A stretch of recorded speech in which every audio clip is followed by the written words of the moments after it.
Bueno, ya comienzan a conectarse nuestros buenos amigos foristas aquí a través de mi página Andrew Álvarez Chaverón, página oficial en Facebook.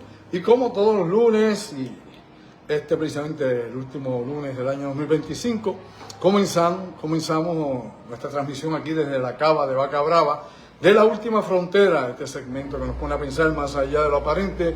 Gracias a todos ustedes, como siempre, por estar con nosotros y por compartir acá este ratito de la información que vamos a ir compartiendo con ustedes, sobre todo analizando, porque son puntos importantes a las situaciones que en algún momento pues todos estamos viviendo aquí en la sociedad contemporánea, aquí ahora, nuestro mundo, nuestro tiempo. Gracias como siempre. Aquí en el día de hoy, estamos ya 29 de diciembre del año 2025. Se acaba el año, el miércoles el 31. Trataremos de tirar pensando en voz alta entre las muchas cosas que hay ahora mismo en agenda. Y como recordamos siempre, pues la mayor parte de la gente pues está ahora compartiendo con su familia y buscando, qué sé yo, otro tipo de experiencias más interiores en el sentido de lo emocional, lo espiritual y todo lo que podamos decir de una forma o de otra. Así que gracias como siempre por estar conmigo. Bueno, hoy precisamente quería hablar de un tópico que yo creo que es bien importante, ya que casi siempre a fin de año pues empiezan a hablar de los pronósticos que puedan suceder o de las predicciones que puedan haber. Inclusive hay gente que habla de visiones espirituales sobre el futuro año. Usted puede ver los horóscopos por un lado, ¿no? Los mentalistas por el otro, los psíquicos a su manera, ¿no? Tratando de describir qué es lo que viene de la onda del futuro hacia nuestro constante presente y las tantísimas cosas que pueden estar inclusive relacionadas con profecía. El pasado viernes, el ingeniero Orlando Pla pues, nos compartió una serie de proyecciones, ¿no? De predicciones, basado obviamente en las tendencias de lo que está pasando ahora mismo en el mundo, ¿no? Los acontecimientos internacionales, el impacto político, la situación obviamente bélica, que nos preocupa a todos, porque ahí le va la vida a tutilimundo en el mundo, pero son obviamente las tendencias de lo que está ocurriendo en estos momentos. Pues bien, yo no voy a tratar de eso, no voy a replicar esta situación, ¿no? De estar prediciendo qué viene, qué no viene, pero sí quiero hablar un poco de lo que proyectan, ¿no? Específicamente los expertos en la materia dentro del mundo, ¿no? Del análisis sociológico, antropológico e histórico sobre lo que pueda ser el futuro, ¿no? Y qué cosas podrían estar, ¿no? Los mecanismos que puedan estar ocurriendo para que las sociedades contemporáneas pues vayan hacia una tendencia, ¿no? Muchas veces a lo que yo he llamado, ¿no? La distopía esta de ir llegando cada vez a más degeneración social, más descomposición social, más problemática en todos los niveles de la sociedad, en todas las esferas. Y eso no únicamente en la sociedad occidental, sino que esto se expande en todos los pueblos del mundo y que pues el impacto lamentablemente lo vivimos en la actualidad. Pues bien, partiendo de esa premisa, vamos a hablar un poquitito de lo que se llama obviamente el cuarto giro. No, y esto es importante porque en 1997 investigadores estadounidenses, bueno, ¿qué diría yo? Un sociólogo, un historiador, se unieron, William Strauss, Neil Howe, para escribir un libro que se tituló La Última Frontera, ¿no? The Fourth Turning. The Fourth Turning, o el cuarto giro, que podría ser, no la última frontera, el cuarto giro, a lo que va precisamente es a ver cómo en ciclos generacionales la humanidad, específicamente la humanidad occidental, la civilización occidental de Estados Unidos y Europa, más bien, toman unos cambios que pueden tardar 80 o 100 años. Y en ese ciclo de 80 a 100 años, pues hay cosas que parecen repetirse, ¿no?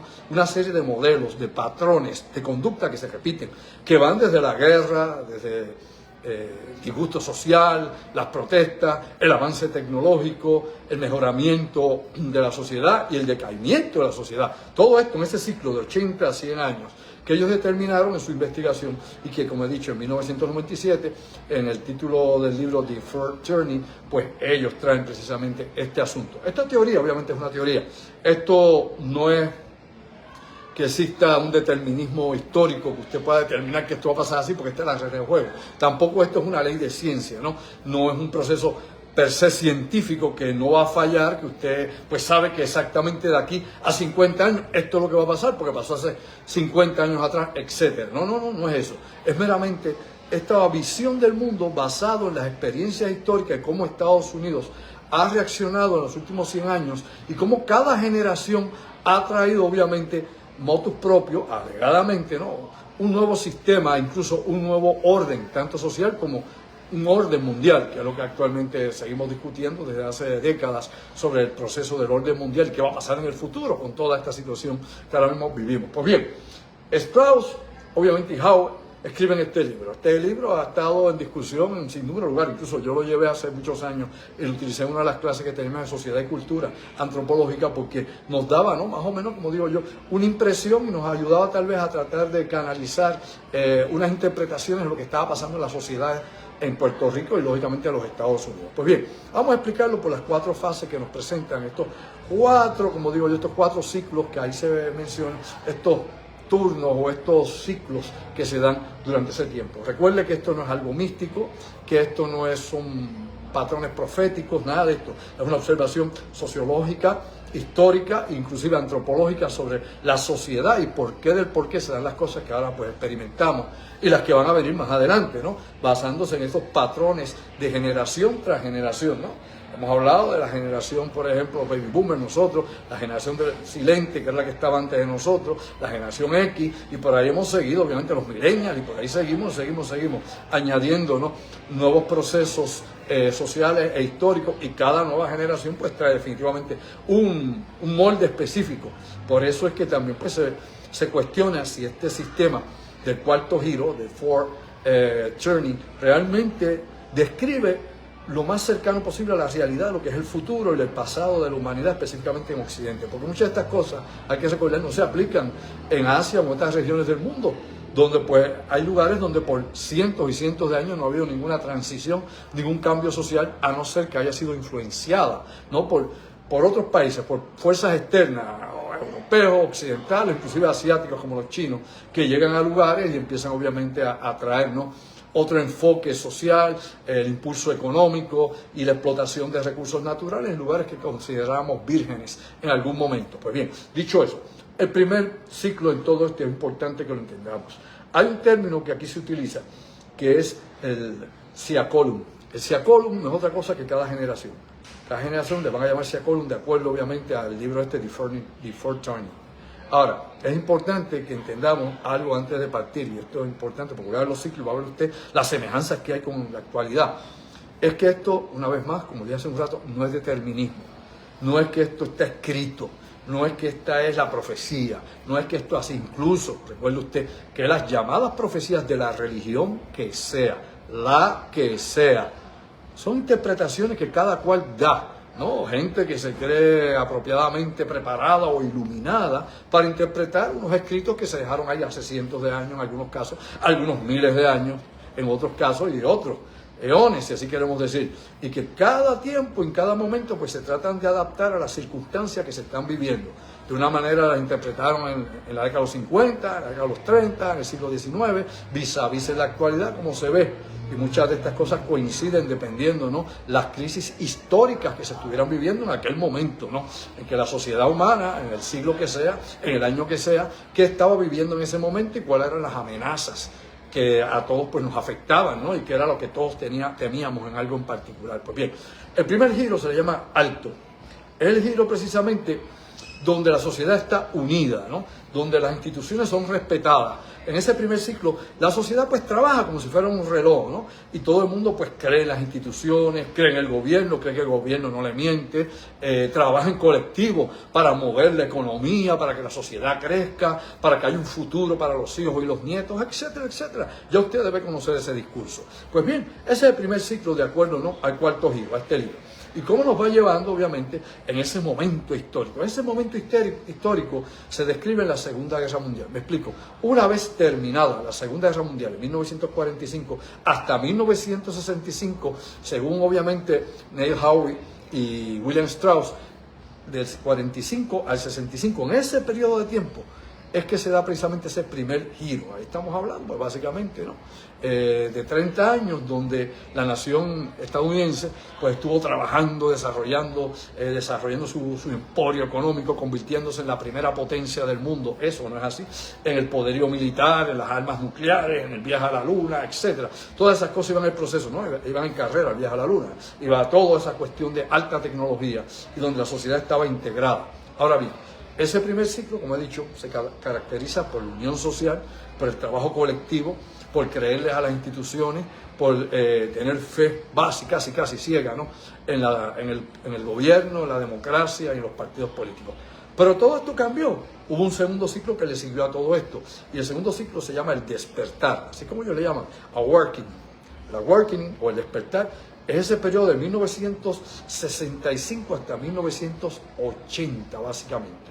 Un momento donde cambia todo, o mejor dicho, en 1965 hasta 1970, que es un periodo corto, pero obviamente sumamente corto, o sea, no es tan largo como el primer ciclo, sino el segundo ciclo mucho más corto. Y ese es el año donde usted recuerda que se empiezan a discutir los derechos civiles en Estados Unidos, las luchas raciales en Estados Unidos, la contracultura. La contracultura no es otra cosa que los hippies, los yippies, todos estos gurús que llegaron de la India, lo que llaman el New Age, la nueva era, y todo ese pensamiento místico, el desarrollo personal, ¿no? La iluminación, todo eso empieza obviamente, la cultura, las artes, la sociedad, el arte abstracto, todo eso, los 60, 70. Esa época, ese es el segundo, el despertar, segundo giro.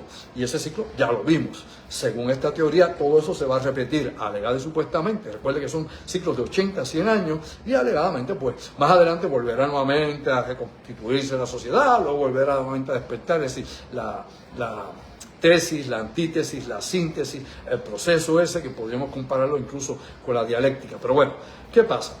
Surge un tercer giro.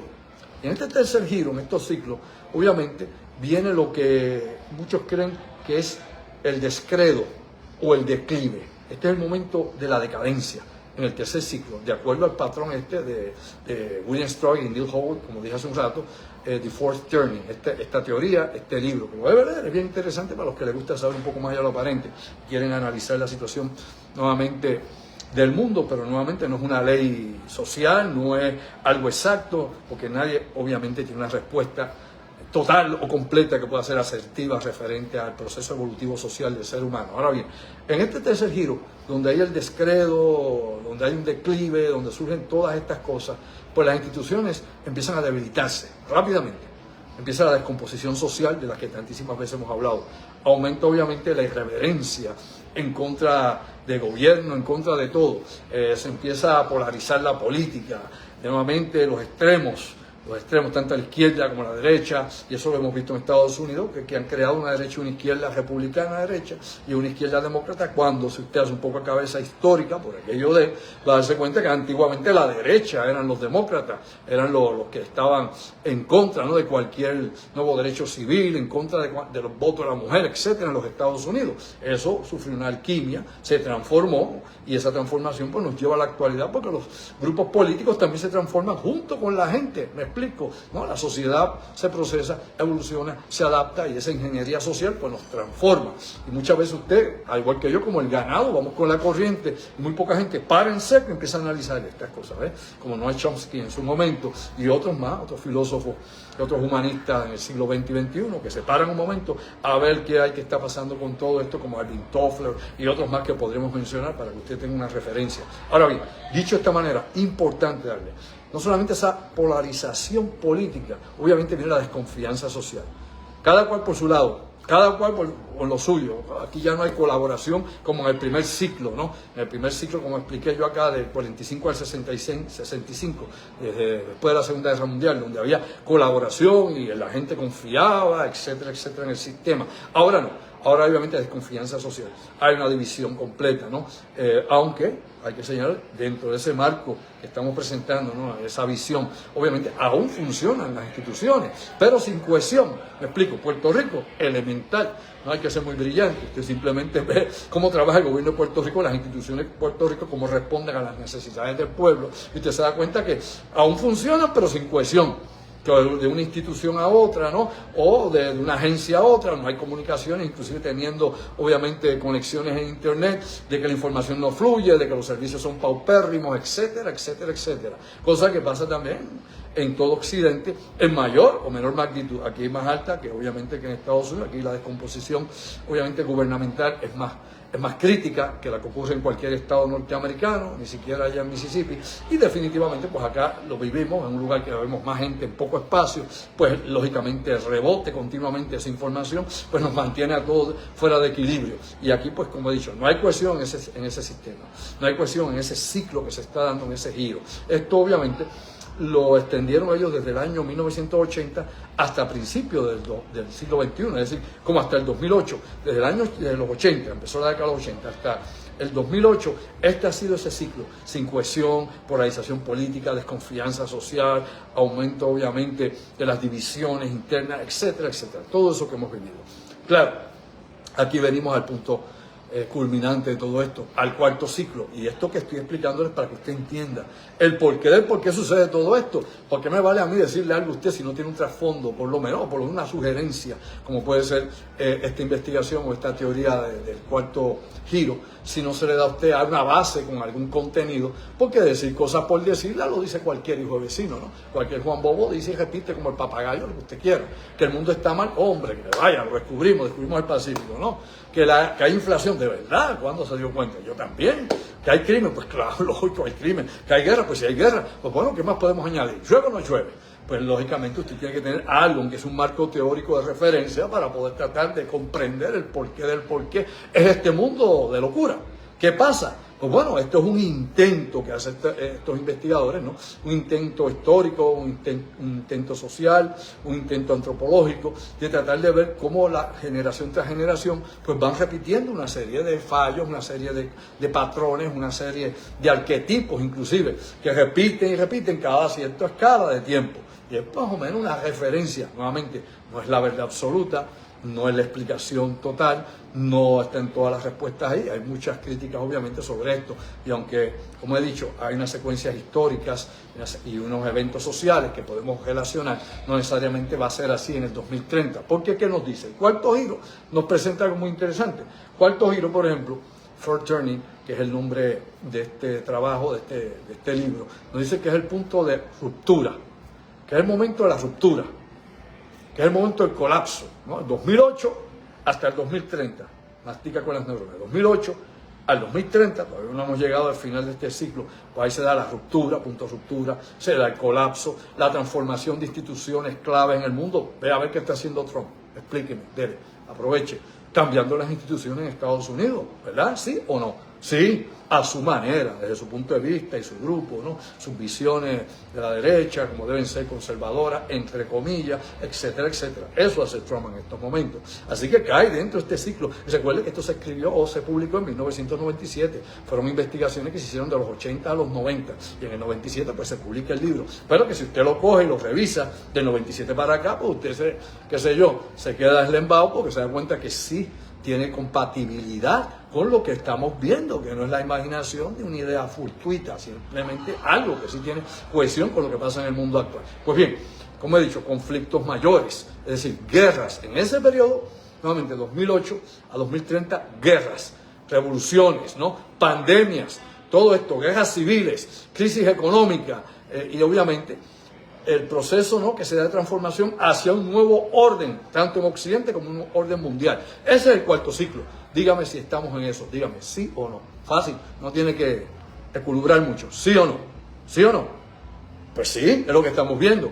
Pero lo que te explican, usted dirá, pero eso siempre ha pasado antes. Pues elemental, básico, pues vamos a pensar, eso es lo que dicen, masticamos con las neuronas, que antes ha pasado porque hay 4 ciclos que pasan entre 80 y 100 años y las cosas vuelven y caen en un ciclo, que no son los mismos personajes, obvio, se murieron los que habían antes, que la sociedad no es exactamente la misma, pero que hay una serie de conductas, de situaciones, ¿no?, digamos, de programas, si así le queremos decir, de programación, de alguna forma o manera, que nos lleva a eso. Esos patrones pues conducen a que esas cosas parece que se repiten históricamente, y eso es lo que nos lleva aquí en el cuarto giro. Nuevamente, vamos hasta el 2030. Ese cuarto giro comenzó en 2008, termina en el 2030 y nos lleva a los conflictos mayores, es decir, las guerras, crisis económica, pandemia. ¿La pasamos o no? Dígame, ¿sí o no? Claro. Revoluciones, de verdad, bueno, muchísimas, ¿no? Tenemos todas esas pruebas. Instituciones obviamente claves que se tienen que adaptar a un nuevo mundo y a un nuevo orden mundial. Eso es lo que nos dice, obviamente, esto que presento yo aquí, el trabajo de William Sproul y Neil Howe,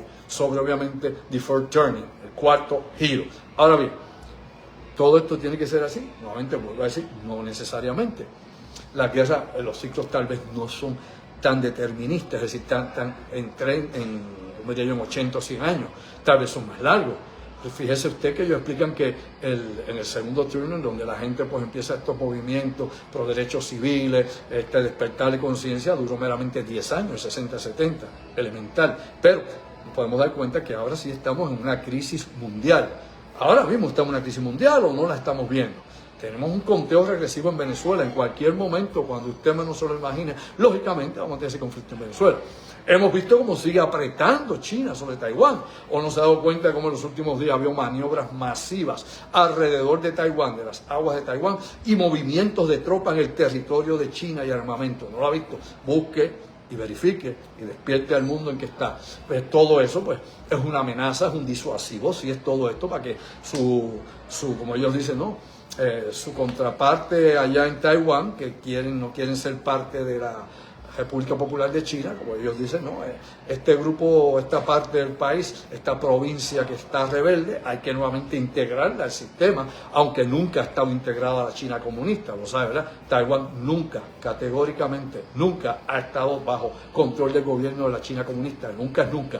Por ende, ellos se ven aparte, y lógicamente, sus antepasados, y desde la época, obviamente, de la revolución cultural y de la guerra, por ejemplo, que hubo civil en China luego de la Segunda Guerra Mundial, donde Mao Zedong ganó la guerra y donde obviamente pues tuvieron que abandonar el segmento, bastantes personas, un segmento significativo de gente que apoyaba en aquel momento, ¿no? la guerra de Chiang Kai-shek en contra, obviamente, el general Chiang Kai-shek contra Mao Zedong. Se fueron a refugiar, obviamente, allá, lo que llamaban antiguamente la isla Formosa, que no es otra cosa que Taiwán. Pero China está acelerando ese proceso. Yo no sé, no puedo hablar aquí ni especular, porque no me atrevo, porque después dicen, usted dijo y se equivocó. Yo no tengo miedo de equivocarme, pero yo no veo el futuro elemental. Yo no me puedo poner con esas pajas mentales. Yo simplemente le puedo decir a usted de que parece ser que China está acelerando su operación contra Taiwán y que China no va a esperar que Taiwán siga recibiendo armamento, y máxime si se le vendieron 11.100 millones de dólares en nuevas armas de última generación elemental. Por ende, pues, China no va a esperar que Taiwán esté afilada hasta los dientes con armas, de que Japón, que ya tiene un programa para desarrollar sus armas nucleares, que yo he estado repitiendo consecutivamente, dígame si eso no es así, todo este año y el pasado año, de que hay una tendencia en Japón y que actualmente la primer ministro de Japón es de esa línea de tener armas nucleares, y que podría tardar 2 o 3 años al máximo, y cuidado si menos, porque Japón tiene toda la tecnología a la mano, todo el combustible de plutonio que quiera, todo lo necesario para hacer una bomba en poco tiempo, pocos meses, y cuidado. Así que estamos ante esa disyuntiva. ¿Va a esperar China que Japón tenga armas nucleares? ¿De verdad?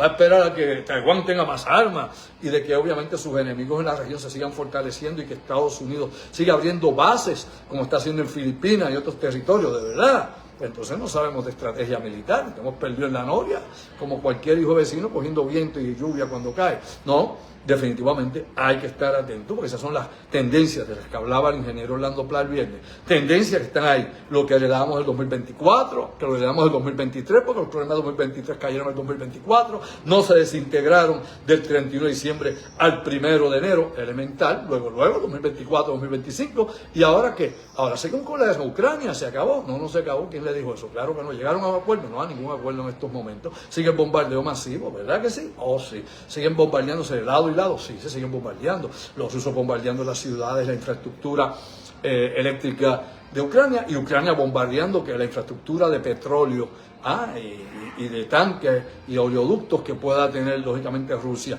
Así que la guerra continúa. Nadie dijo pare el dedo para que aquel piense. No, la cosa sigue. Así que hay que despertar del marasmo. Dicho eso, por aquello hablar de como yo digo, el shock de la realidad, ¿no? Caer en tiempo, pues todo eso pasa ahora al 2026. O sea, en el 2026 entramos con eso ahora. Ese problema lo heredamos. Lo mismo que todos los demás problemas. Todas las demás guerras del 2025 pasan al 2026 directamente, porque eso es meramente una ilusión numérica. No es un hecho de facto que cambie una cosa con la otra. Lo único que cambia en los gobiernos, por ejemplo, porque tienen ciclos obviamente por ejemplo, de fondos que se utilizan, de presupuesto, eso es lo único que cambia, por ejemplo, en Estados Unidos, en Puerto Rico, que hay una fecha para unos cambios de ciclo, obviamente, de presupuesto económico, o cuando hay una fecha, obviamente, de elecciones, hay un cambio de mando. Fuera de eso, lo demás es más de lo mismo, es lo continuo, día a día. trabajo, problemas, lo bueno, lo malo, lo regular, lo quién sabe, lo que sea. Pero, de nuevo, esto que hablamos hoy precisamente de Fourth Turning, lo que nos trae es con un intento, porque es la verdad, de ver qué podría pasar y por qué ha pasado lo que ha pasado antes y por qué va a pasar lo que dice que va a pasar, supuestamente, más adelante. La situación aquí es que no sabemos si realmente en el 2030 vamos a poder tener ese primer ciclo de bienaventuranza, de producción, de unión social, de todo esto, porque eso se da después de una gran guerra. Por ende, lo que esto sugiere, por esos ciclos de 80 o 100 años que se dan en la historia, especialmente de Occidente, ¿no? Estados Unidos principalmente y luego Europa, es que estos cambios van a suceder. Pero ¿qué pasa? No hemos visto todavía la gran guerra. Si surge una gran guerra ahora, en el 2027, 2026, 2028, antes del 2030, pues obviamente va a ser una guerra devastadora. Sea una guerra a gran escala, sea con China, sea Rusia y Europa, o Estados Unidos con el que sea. O sea, no va a ser una guerra donde van a haber limitaciones, porque a diferencia de la Segunda Guerra Mundial, no habían armas de destrucción masiva hasta que definitivamente se terminó la guerra allá en Japón con 2 explosiones nucleares. Claro que habían habido bombardeos, ¿sabe usted? Mucho más destructivos que los que hubo sobre Hiroshima y Nagasaki, tanto por la Fuerza Aérea de Estados Unidos allá en Alemania, donde desintegró ciudades completas, murieron más gente que los que murieron allí, o inclusive en el mismo Japón, lo sabía. Hubo bombardeos antes con fósforo blanco y otros combustibles, otra munición incendiaria que mataron más gente que Hiroshima y Nagasaki, pero no fue una sola explosión. Esa es la gran diferencia. Pero ahora sí tenemos las armas de destrucción masiva, elemental. Así que con estas armas pues podemos barrer ciudades o naciones completamente. Ahora, si estamos en ese periodo del ciclo, que ahora es que se supone que estamos en el momento crítico, ¿no? Ahora del 2026 que empieza ahora al 2030, en esos espacios de tiempo, esos 4 años, es que se supone que alegadamente es que viene la crisis mayor, la gran guerra, ¿no? El sistema y el colapso, etcétera, etcétera. Bueno, pero realmente podríamos recuperarnos tan rápido como en el 2030 ya estar construyendo y aquí no ha pasado nada, olvide y vive, seguimos por ahí, aquí, ¿qué diría yo? Aquí llueve maná, comemos miel y leche y todos felices. Hombre, no. En ese sentido yo creo que, pues bueno, esto pues algo, sí, determinismo, lo que han presentado en este trabajo, en esta teoría en particular. Yo creo que aquí hay, no solamente, si queremos pensar en el libre albedrío, en las decisiones que puedan ser aleatorias históricamente, porque la historia está llena de muchas decisiones aleatorias, ¿no? De muchas cosas que se improvisaron y surgieron después, de muchos planes fracasados. Vea la historia de la A a la Z, dele, mi amigo, revise, de las grandes naciones, los grandes imperios, a través de los tiempos en Asia, sea en la América precolombina, o sea en Europa, o la expansión europea en el mundo. Vea que muchas decisiones fueron improvisadas, que habían planes, como he explicado muchas veces. Hay planes dentro de planes, pero inclusivamente cuando usted tiene una operación militar casi nunca sale como se pide. De hecho, ni la invasión de Normandía salió como se quería. O sea, todas las cosas cambian. Pregúntele a Hitler si le salió bien la invasión, no, la operación Barbarroja cuando trató de tomar la Unión Soviética. Así que hay que improvisar y cambia el ruto de la historia. Cualquier cosa puede cambiar la ruta de la historia. La muerte de un líder, el asesinato de otro, cualquier cosa puede determinar un futuro total, completamente fuera de lo que se creía o se visualizaba. Pues por ende, el futuro sigue siendo incierto, nada más con el testigo, incierto. El año que viene va a seguir la guerra, el año que viene va a seguir la criminalidad. Claro, usted cree que se va a hacer, pues se fue. Nos convertimos todos y nos fuimos allá a tocar arpas, hombre, ¿no? El año que viene seguirán las enfermedades. Lo que sí hay que señalar, y es positivo, es más vez negativo, es que sí vamos a tener más inteligencia artificial en nuestras vidas, ¿no? Y de hecho ya se escribió un DSM, el DSM es el libro que se usa para el diagnóstico de enfermedades o condiciones mentales, pero ya hay un DSM para la inteligencia artificial, que de hecho ya se ha evaluado que hay 32 afecciones o disfunciones que podrían sufrir o que sufren incluso las inteligencias artificiales actuales, es decir, que se desenfocan de su origen y que podrían ser perjudiciales para sus usuarios o para la humanidad. Y obviamente hay hasta una condición, ya tienen hasta una condición, y de eso parten cuando lo del ChatGPT de Microsoft tuvo aquel problema que empezó a hablar obviamente de racismo y empezó a hablar del uso de drogas y todo esto. Pues se dieron cuenta que se salió la programación, que se fue por su cuenta y que en este caso pues fue algo sumamente negativo, no contra la sociedad. en contra obviamente del Homo sapiens sapiens. Así que ya se está haciendo un trabajo hace tiempo, una investigación, de cómo obviamente poder ver cuáles son estas categorías y esas 32 formas obviamente de inteligencia artificial pueda ser disfuncional. Todo esto pues, nos tiene obviamente que preocupar porque ahí perdería la cabeza o la razón de ser la inteligencia artificial. Y esto es un peligro adicional que no cuenta obviamente aquí en el cuarto, por ejemplo aquí en Fort Turning, cuando hablaba de este libro, porque eso ahí no se discute, entre tantas cosas más. O sea que hay muchas otras variables, aparte de las constantes que ya conocemos del tiempo y el espacio, cómo va longitudinalmente la sociedad, la historia, el desarrollo, la evolución, etcétera, etcétera, etcétera. Pues hay más variantes y esas variantes no las controlamos. Surgen de momento. Así que el año que viene, sí, robo, claro que sí. Va a haber más maneras o formas de extorsionar a la gente, pues claro que sí. Va a haber más enfermedades, sí van a subir más enfermedades. Aunque yo que siempre estoy pendiente a los nuevos descubrimientos médicos, hombre, la cantidad, diría yo, de nuevos fármacos, nueva tecnología médica que está en proceso actualmente de desarrollo, ¿no? Que está en proceso de poder llegar a tener próximamente, en los próximos meses o años cercanos, de tener patentes que podrían cambiar total y completamente la salud del ser humano y extender nuestra vida décadas y décadas más y de rejuvenecernos. Es increíble, o sea, hay una enorme cantidad, comenzando por los dientes, ¿no? De regeneración dental, reparación dental, nuevamente producción de dientes, etcétera, ¿no? Que el cuerpo nuevamente los reproduzca, que se pueden reparar ya las caries, etcétera. Una cosa increíble más que en eso, por no hablar obviamente de nanotecnología y todo lo que se está en estos momentos en Research and Development sobre el uso de biomédica. O sea, es increíble, ¿no? El potencial y la promesa es el Shangri-La, si usted quiere hablar de eso, ¿no? Ahí el paraíso está ahí, pero ¿podremos llegar a eso? ¿O nos alcanzará o alcanzaremos al gran filtro y nos vamos a estrellar de frente? Si seguimos estos ciclos que hemos hablado hoy de Fort Turning, el 1, el 2, el 3 y el 4, estamos a la puerta de una enorme guerra, por donde las armas superan las capacidades de supervivencia del Homo sapiens, es decir, de nosotros, nuestra especie. Y esto pues es preocupante. ¿Pasará o no pasará? Yo no lo sé, pero están las tendencias, como dijo Orlando el viernes, en la otra realidad, las tendencias de lo que vemos, Venezuela, Ucrania, Rusia, Oriente Medio, África, entre tantos lugares más, y donde pues también lo que falta, hay lugares donde lo que hay es más que un empujoncito para que se inicie otro conflicto o inclusive un golpe de Estado o una nueva revolución. Ese es el mundo en llamas, es un mundo difícil. Hay que tratar de contener que esas cosas no se expandan más y que se salga total y completamente de control, pero las amenazas son reales, están ahí. No podemos vivir de espalda al futuro, no podemos vivir en la caverna de Platón, no podemos vivir obviamente ciegos y sordos para creer que nada pasa, no podemos vivir en negación. Hay que aceptar lo que ocurre y hay que estar mentalmente preparado para eso, espiritualmente preparado, físicamente hasta donde es posible estar preparado para cualquier transición o cambio radical que pueda ocurrir en el momento que ocurra. De nuevo, yo aquí no les puedo decir ni profecía porque no soy profeta. Predicciones, bueno, no puedo ver el futuro, no puedo ver, tengo visiones, sí podemos ver las tendencias, sí podemos ver qué es lo que empuja. Ya eso se habló el pasado viernes.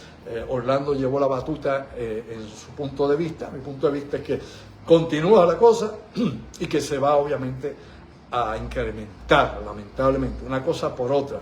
Mientras se reduce la presión sobre Ucrania, si se llega a un acuerdo de paz, la presión va a aumentar sobre Polonia y sobre otras regiones de la región, en el Báltico, etcétera, etcétera. Por ende, vamos en camino, en el highway, la autopista, a una tercera guerra mundial en algún momento. Yo no sé cuándo. Lamentablemente, esa es la tendencia, esa es la fuerza, obviamente, que nos lleva, vamos, como diríamos por ahí nosotros, ¿verdad? Vamos por caída libre, vamos por gravedad, lamentablemente, hacia esa es la inercia que nos lleva. Bueno, mis amigos, gracias. Dentro de todo esto que hemos hablado hoy, los 4 ciclos, y tratar de entender por qué pasa todo esto, dentro de todo eso, en ese marco teórico que era, y de la posibilidad y del tal vez de lo que puede ocurrir, dentro de todas las cosas negativas que pueden haber, hay cosas positivas. Como he dicho, hay una promesa de medicina, hay una promesa de sanación a la humanidad. Hay muchas cosas pendientes. El costo, bueno, esos son otros $20. ¿Qué costo va a tener? Y si va a estar viable para la gente de a pie, como usted y como yo, para los silvestres, para la gente común y corriente. Eso es lo que hay que ver, si esos avances científicos van a estar al alcance nuestro o nuevamente van a ser para una élite que puede pagar por eso, que tiene el millonaje para poder mantenerse donde está, y usted y yo acá, los comunes, la clase media pobre o los que están desamparados, pues que Dios reparta suerte con ellos. Y en ese sentido, pues la humanidad no avanza. En ese sentido, pues lamentablemente estamos destinados a una extinción inmediata por nuestra propia mano. Así que despierta durmiente. Aún así, con todo eso que pueda ser negativo, hay que ver el lado positivo, hay que verlo por el lado amable, y la realidad es que les deseo el mejor año posible. De verdad, yo quiero tener un buen año y quisiera que en Puerto Rico hubiese un buen año económico. Quisiera que en Estados Unidos las cosas salgan de la inflación, porque hay inflación, no importa lo que Trump diga, la verdad es la verdad y no la despinta ningún pollo, aunque sea rubio. La verdad es que eso es lo que tenemos aquí. Tenemos que adaptarnos a la realidad y va a haber una transición, obviamente. Una vez susano de Venezuela, va a haber un cambio, lógicamente, también interno en Cuba, porque su efecto, ¿no? Es reacción y acción, o acción y reacción, va a ser obviamente causa y efecto, y luego con México, todo esto es un enlace, inclusive Colombia, o sea que todo esto va a cambiar el orden establecido en nuestra región, y esto va a tener influencia inclusive en el resto de los conflictos que se corren ahora mismo en nuestro planeta. Despierta durmiente. Gracias una vez más. Recuerde que estamos el próximo 24 de sábado, nuestra primera actividad del año 2026. Vamos a estar allá en Guayama, en Estudio 58, a las 8 de la noche, sábado 24 de enero, presentando de la serie Puerto Rico X-Files, los archivos X de Puerto Rico, lo que se supone usted no deba saber. Y mucha gente parece que no le interesa saber por ahí, el mundo sigue pensando en la distracción, en la bobería. Pues bueno, aquí vamos directamente al grano y específicamente, ¿no?, con la evidencia y con el análisis y la discusión de todo lo que tiene que ver con Puerto Rico Black Code, lo que influye en la actividad militar actual en el Caribe, proyectos obviamente clandestinos y otros asuntos de secretividad que ahí vamos a estar discutiendo en Puerto Rico Black Code, segunda parte. Ya dimos la primera en Guayama, ahora vamos con la segunda parte, audiovisual. Recuerda, sábado 24 de enero, 8 de la noche, Estudio 58, en la misma entrada de la plaza del pueblo de Guayama, allí estaremos. Teléfono contacto 787-579-8600. Para separar tu espacio de los que quedan, ya queda la mitad únicamente, es el 787-579-8600 para que estén con nosotros el sábado 24 de enero, año 2026, comienza próximamente. Felicidades, gracias por el apoyo todo este año. Estaremos el miércoles pensando en voz alta en nuestro último programa del año 2026 y la continuación del próximo año, según vayamos, ¿no?, en este proceso de la historia, en este proceso de nuestras vidas. Sayonara, ojo visor, oído en tierra. Que Dios reparta suerte. Éxito, se me cuidan mucho, por favor.